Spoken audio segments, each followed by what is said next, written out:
हम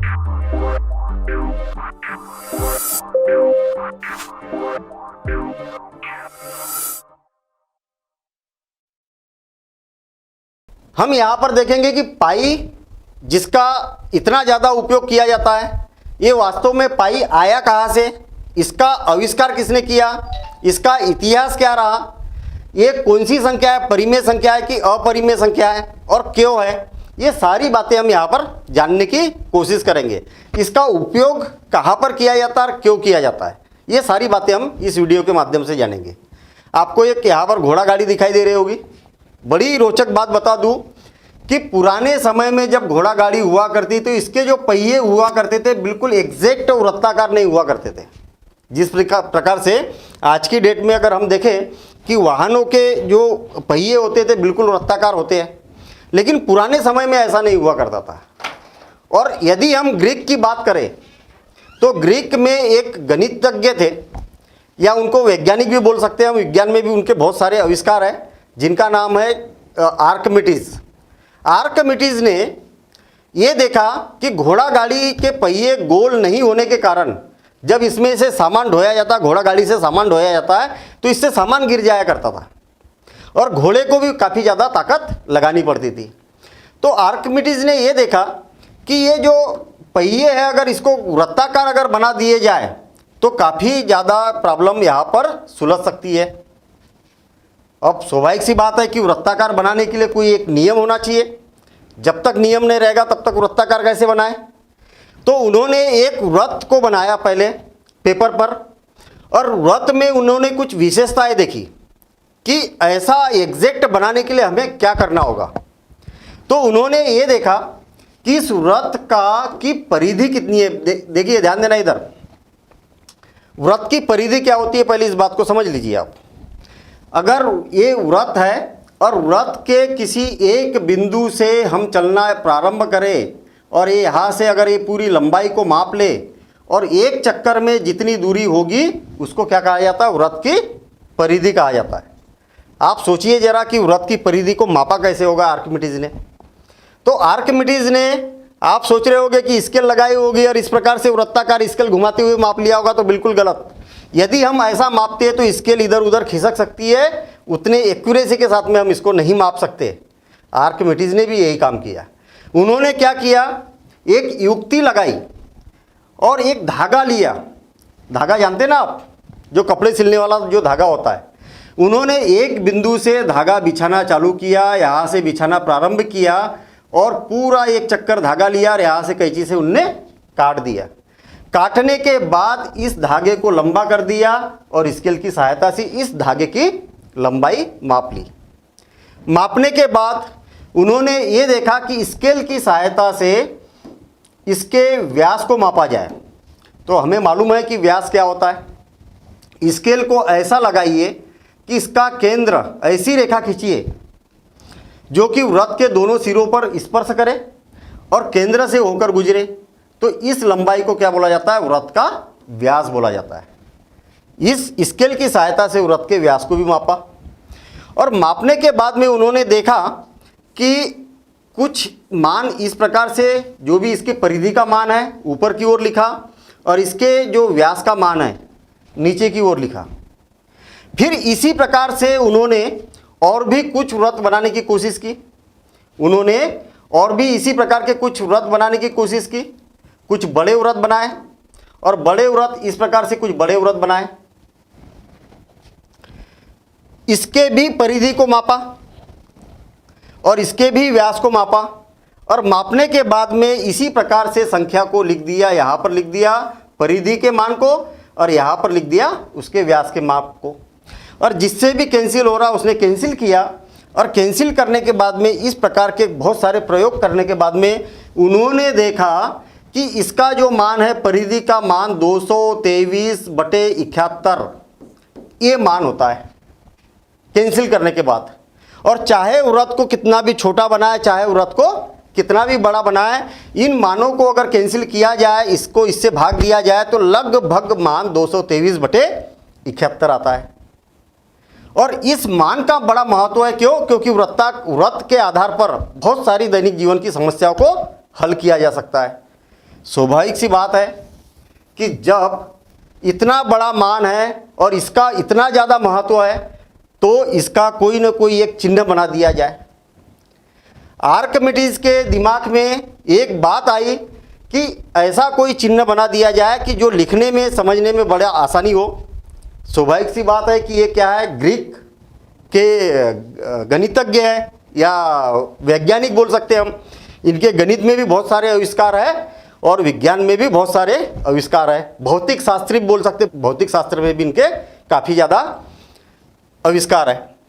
ये ग्रीक के थे और ग्रीक में इस प्रकार से क्या हुआ करती थी, ABCD हुआ करती थी। आप जानते हैं जैसे हमारे भारतवर्ष में हिंदी भाषा चलती है और हिंदी भाषा में 52 खड़ी चलती है, क ख ग घ, इस प्रकार से 52 खड़ी होती है, 52 अक्षर होते हैं। सेम इसी प्रकार से अंग्रेजी में अगर इंग्लिश में देखा जाए तो कितने होते हैं, हिंदी में 52, इंग्लिश में देखा जाए तो 26।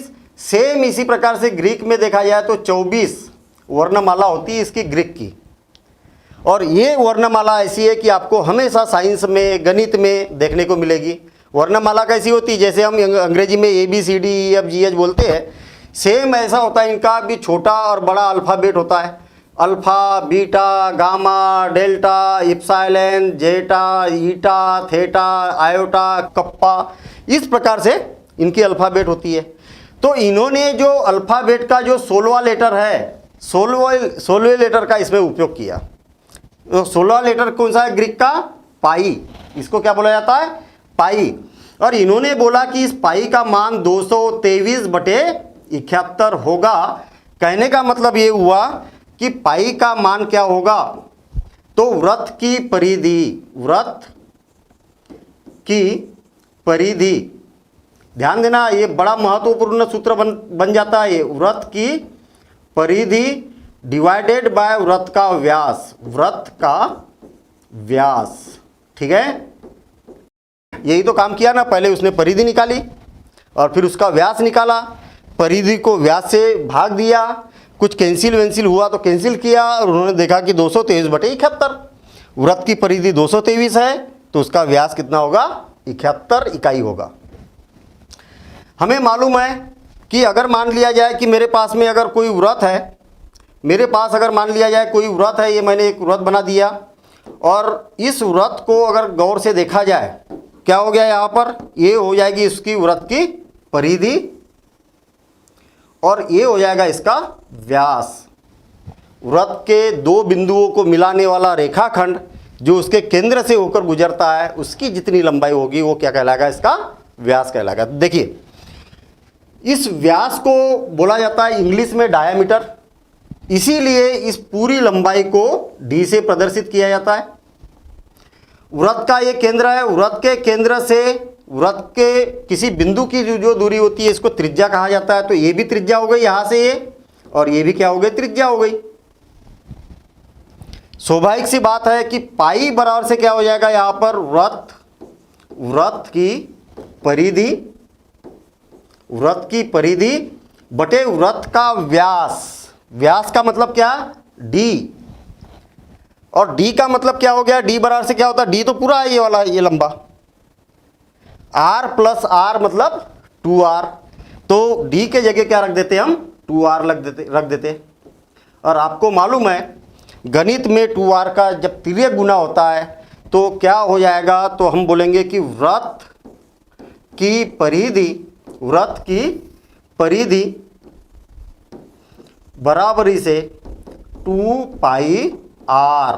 बस इसी से आर्किमिडीज के इसी सिद्धांत से वृत्त की परिधि का हम सूत्र ज्ञात करने में सक्षम हुए। अभी भी आर्किमिडीज ने जो काम किया इसमें बहुत सारे अपवाद थे। अपवाद क्या थे, आर्किमिडीज ने बोला कि 223/71 है। कई सारे गणितज्ञ इस बात को चेक करने में लग गए और इसी दरमियान भारत के गणितज्ञ जो है, और जो कि सबसे महान गणितज्ञ जिसका नाम भारत सबसे ज़्यादा जो ऐतिहासिक अगर देखा जाए कि जिनने सबसे ज़्यादा खोज की है गणित में खास करके, तो उनका नाम आता आर्यभट्ट। आर्यभट्ट ने सबसे पहले ये देखा कि वृत्त की परिधि आर्किमिडीज ने जो बोला था कि 223/71 है, ये कितने हद तक सही है। तो आर्किमिडीज ने कैलकुलेशन चालू कर दिया और फिर डायरेक्ट भाग देना चालू कर दिया कि वृत्त की परिधि के में उसके व्यास का भाग देना चालू कर दिया। तो पहले गणितज्ञ थे आर्यभट्ट जी, जो कि भारत के रहने वाले हैं, उन्होंने दशमलव में इसका मान दिया और ये मान सबसे ज़्यादा सटीक पाया गया। और आर्यभट्ट जी ने ही ये बात बताई कि जब हम इसका जब अनुपात निकालते हैं तो ये जो मान होते हैं कभी ख़त्म ही नहीं होते। कहने का मतलब इस संख्या में यहाँ पर जो भी संख्या आ रही परिधि और उसके व्यास से अगर भाग दिया जाए तो ये कभी ख़त्म नहीं होता है। और इन्होंने बोला कि इसका मान 3.1419265353589 और इसके भी आगे कई सारे मान इन्होंने निकाले। तो इसीलिए इसका सन्निकटन मान 3.141 लिया जाता है पाई का मान। और आपको मालूम होना चाहिए जब भी ऐसी स्थिति होती है कि ये क्या हो, अशांत संख्या हो, मतलब भाग कभी खत्म नहीं हो रहा हो, तो ऐसी संख्या को अपरिमेय संख्या कहा जाता है। अपरिमेय संख्या कहा जाता है। यही कारण है कि कंपटीशन एग्जाम में, प्रतियोगी परीक्षा में या 9th 10th क्लास की बात करें तो हमेशा एक क्वेश्चन पूछा जाता है कि पाई बराबर से 22/7 होता है, तो ये चूंकि अपरिमेय संख्या है, अपरिमेय संख्या है और ये क्या है, परिमेय संख्या है। आपको मालूम है कि ऐसी संख्या जिसको P/Q के रूप में लिखा जा सकता है, जहां पर Q is not equal to 0, लिख तो दिया। जिसको P/Q के रूप में लिखा जा सकता है वो परिमेय संख्या कहलाती है।